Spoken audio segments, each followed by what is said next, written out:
There has been some absolute nonsense come out over the last 24, 48 hours that I've got to jump on the channel and address, to be fair. Loads of silly little rumours, silly little things getting put out online, and we're here to shut them down, but also talk about them and the way people have been going on over pictures and stories, and oh my god, but we'll just get into it. And it is the international break, unfortunately. Boring. Can't wait for Newcastle to be back in action next Saturday against Wolves and see Wissa, Volta, hopefully some goals, and the first win of the season. But after just watching England there, 2-0 against Andorra, they could do with Eddie Howe, to be honest with you. If I wasn't a Newcastle fan, I'd be crying out for Eddie Howe to take over, because next year at the World Cup, we've got no chance under this German. You know what I mean? Awful. Dreadful. But, obviously as a Newcastle fan, don't you dare try and touch Eddie Howe and take him away from us, and it's not happening anyways. It's not happening anyways. Or is it? According to the Football Insider. So before we get into Isak, the Burn comments, the Krafth comments, a few other little things, Anthony Gordon and stuff was caused a bit of a stir online today. These are saying here that Eddie Howe's future is in doubt concerning Man United speculation and a potential exit for the Three Lions. Now, when I first seen the title, and it said, oh, Eddie Howe has been tipped to leave his post at Newcastle United, I thought, oh, Manchester United have finally seen some sense. Oh, crap, dear me, they might try and get Eddie Howe. I mean, he wouldn't leave anyways to the worst United. But I thought, gee, big old Manchester United coming in for Eddie Howe. Oh no. Oh, they're going to get him. They got Sesko. Nah. No. And it's not even about Man United, actually, funny enough. That would make more sense if they're trying to say that Man United had seen some light, seen some sense, and we're going to replace Ruben Amorim with Eddie Howe, because, let's face it, Amorim sooner or later will leave. And then if they look towards Eddie Howe, who, remember, Dan Ashworth actually wanted to take from the Toon to Manchester, and they ended up sacking him because they didn't like his recommendations. He wanted Southgate or Eddie Howe to steady the ship, and Man United went for Portuguese Ruben Amorim, which has obviously massively backfired. But it's not Man United looking at Eddie Howe. Apparently Man United are looking at Thomas Tuchel, and he could leave before the World Cup, which then means Eddie Howe would take over at England. I mean, I've got the article in front of us. I mean, it's just bollocks. And I mean, the stuff that comes out, we've got past silly season. Transfer window is meant to be silly season, and now we're in the international break. This has gone beyond a joke. But they're saying here, Eddie Howe could sensationally leave Newcastle United and pursue a huge job, according to stunning reports. They mentioned Newcastle's tough start of the season here, with 3 games in, by the way. We picked up a good draw away to Villa with an striker. Yes, we got beat off Liverpool at home. Very unlucky. Last minute winner off a wonder kid off the bench. 10 men, unfortunate. And Leeds last week, no striker again. Couldn't do much about it. But, a couple of points on the board. Not the end of the world. They're saying here as if we're being beat 7-0 every week. So, because Newcastle have missed out on targets this window, I think we're pretty pleased how it ended, to be honest, getting Volta and Wissa as well forwards. But we missed out on Delap, Pedro, Ekitike. We'll talk about Pedro in a minute. And of course, the club lost Alexander Isak to Liverpool. According to Football Insider, Howe could walk away from his post after he was told the wrong information about Isak by the club's higher-ups. So apparently, he's been lied to, Eddie Howe. He's been told by the higher-ups that he wasn't going to lose Alexander Isak this summer, for them just to sell him on deadline day. I was told all summer, don't worry, Isak's going nowhere. Howe wanted to reintegrate his star man. But that wasn't the case, as obviously Isak joined Liverpool. Such failure could lead him to think about leaving St James's Park. Newcastle could be planning his dismissal at some point. The 47-year-old could have said jump ship before being sacked to hold off his reputation. Now, who on earth has wrote this? There's someone on the beers on a Saturday night, because I'm not, unfortunately. But whoever's in charge of this must be absolutely mortal, because what's he on about? Oh, Newcastle might sack him before he leaves. I mean, this is crazy. Absolutely mental. I mean, this is what I mean. What's coming from the media these days is bonkers. But you see a lot of it online because, again, people aren't happy with Tuchel because, again, we've had a poor performance, scraped against Andorra, 2-0 win, not the best football, no difference of any from Southgate's snooze fest. So people are saying, oh, bloody hell, we should make a change now before the World Cup next year, before it's too late. And I get that, but it's not going to be Eddie Howe. And the thought of Tuchel going to Man United, I could have seen that before he went to England, but now I think Tuchel's very much enjoying his England time by the looks of it. He's thinking, I've got this cushy, yeah. You know what I mean? The German agent, he's in well and truly behind enemy lines, and he's having a laugh, really, isn't he? Because I like Tuchel. I was in favour of him getting the England job. I didn't care that he was German or whatever. I thought his CV was good enough and he'd do a great job. So far, so bad. Yeah, really terrible. Dreading the World Cup next year, to be honest with you. But I can't see any changes happening yet. I think England and the FA will ride through with Tuchel. They've given him the contract. They'll stick with him. Man United will definitely sack Amram, probably before Halloween.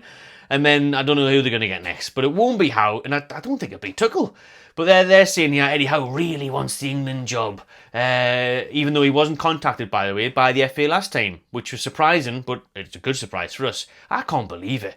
Apparently they spoke to a couple of English managers, and obviously Tuchel and a couple others abroad, and Tuchel was the one that got appointed. But for them not even to contact Eddie Howe, who's doing such a good job at the time, is mental. So I don't believe in the FA to make the right decisions, just like Man United.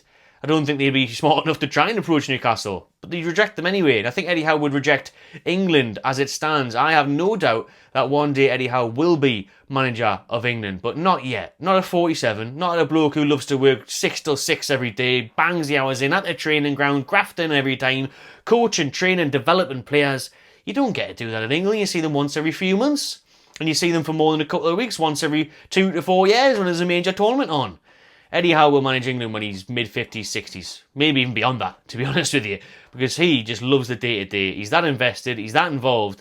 I can't see international football being something that tickles his fancy. He's like a Jose Mourinho. You know, Mourinho had many chances. He said himself, he got approached by England. Many chances to manage national teams. And he's turned it down because he sees, I just miss the day-to-day too much. You'd get bored just going to watch Premier League games on the weekend and just seeing who's playing where and then still picking the same team anyways. So it's a waste of time. You know, I'm surprised Tuchel took it, you know, at his age really, but he's went for it and it's not working out. Maybe it shows, you know. I think international football, apart from the odd exception, it's normally when, you know, managers have been at clubs for a while, they're getting to the latter stages of the career, winding down a little bit, edging towards retirement. Can you imagine Eddie Howe next year in the dugout for the World Cup? I couldn't. I couldn't. Surely not. Let us know what you think in the comments below. But that article is ludicrous.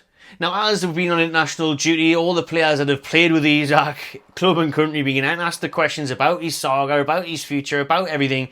Dan Burn yesterday, you've probably seen it by now, I'm sure. He said, just like all of us, he's happy that the saga involving Isak is over. But Dan Burn did not go on to badmouth Isak. In fact, he actually stuck up for him. He said there's no animosity towards his former teammate. He's saying here, you know, Alex is a mate, so it's a tough situation. You want him around to help the team, but he also has to do things that are right for him personally. I've got nothing but good wishes to him. Football is a short career and people have got ambitions and things they want to achieve. As a Newcastle fan, you know what Newcastle fans are like. We're very protective of our club. You want players to be there who want to play for Newcastle. Absolutely. But I've been in the game long enough now to understand what goes on and I wish Alex all the best. Apart from when we play Liverpool, obviously. But then Burn goes on to say he thinks Newcastle recruited well this summer. If you look at our window in general, we've got very good depth in every position now. The club have invested heavily and it could be a really positive season. Let's hope so. But on the Isak thing, then what Burn's talking about there, it's a diplomatic answer. It's a good answer. It's a fair answer. Listen, these are teammates who've been together for years, have achieved things, and I get it. But again, it's just kind of eluding the fact of him refusing to train or play. Again, I don't care that Isak wanted to go to Liverpool. You can't begrudge him for that. But it's obviously the way he's behaved. And, you know, because Burn's just saying there, it's a short career. You know, players want to move, players want to win trophies, players want to do this, experience new things. Totally fine. But what's not fine is the way Isak behaved all summer long. But we don't need to get into that again. On the flip side, his Swedish teammate, Krafth, has also spoken out on international duty because there was reports a couple of days ago where people were bringing up this picture and being like, ooh, look at how much Krafth's ignoring Isak just because he was walking like 3 yards in front of him. I mean, it's just mad what some people will pick at like. But yeah, Krafth has hit back at suggestions that there is a potential rift in the camp following Isak's move to Liverpool. Obviously, there was talks, like I said, that picture with the Swedish team, but also talks earlier in the week and throughout the summer that the squad has been divided at Newcastle in the dressing room regarding Isak's behaviour and his move. Krafth said there were many of us who wanted Alex to stay, but you understand how football works. I wish him all the best in the future. For me, Alex is not just a footballer, but a close friend too. The media wrote that the locker room would be divided. That is certainly not true. Football players understand football players, and we can only wish him the best of luck. As Alanga has said, it has been very chill. No one has said or done anything. It's just taken out of thin air. You understand this and the club's situation. Of course you would have wanted to keep him. He's an incredibly good footballer. Krafth said he was in constant contact with Isak over the summer, which he just declares is a rollercoaster summer, but he spoke to him on the phone and in person all the time. It's clear there were tough times for Alex, but he's also strong mentally. It's clear that it was hard for him, but he got through it. He did get through it, didn't he? Did all right in the end, didn't he? Loads of coin, moved to Liverpool, worked out all right for him. It's not easy that way, but you have to try not to read too much into it. You understand both sides. The fans' frustrations, that you want to keep your best player, and you understand Alex, that he might want to take the next step. Don't like them words there, the next step, to be honest with you, Emil. That's it's not the greatest way of putting it.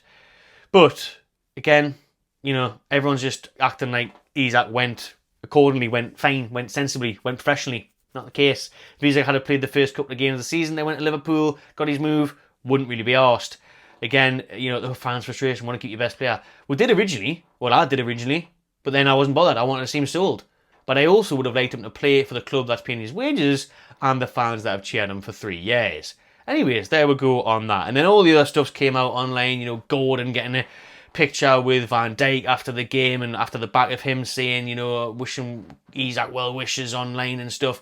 The picture after the game, I think people are reading into that too much. People are going heavy on that too much. You know, the footballers post-match there, Gordon's probably went into the Liverpool change room, or they've been, you know, with each other after the game, and he said, sorry for the late challenge. Someone's got a picture. I just don't really care. I don't think it's that much of a big deal. People losing the plot over it.